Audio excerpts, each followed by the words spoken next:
সকল মানুষ তো আসলে সমান না। যদি সমান হতো তাহলে এই ফ্যাসিবাদ গড়ে উঠতে পারতো না। অনেকেই ফ্যাসিবাদের সুযোগ নিয়ে গত দীর্ঘ 15 বছর ধরে চাঁদাবাজি করেছে, দখলদারিত্ব করেছে। এখনো আমরা দেখতে পাচ্ছি সেই মনোভাবাপন্ন লোকেরা কিন্তু রয়ে গেছে।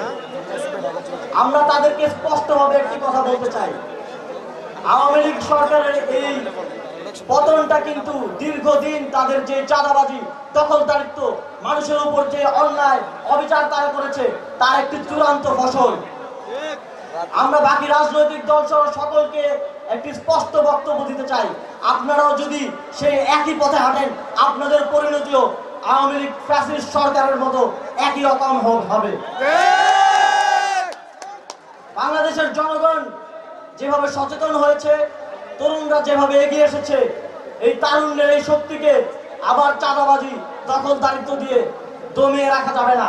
এই শক্তি সমুন্নত থাকবে এবং ভবিষ্যতে বাংলাদেশে যাতে কোনো ফ্যাসিবাদী শক্তির উত্থান ঘটতে না পারে তা আমরা নিশ্চিত করব।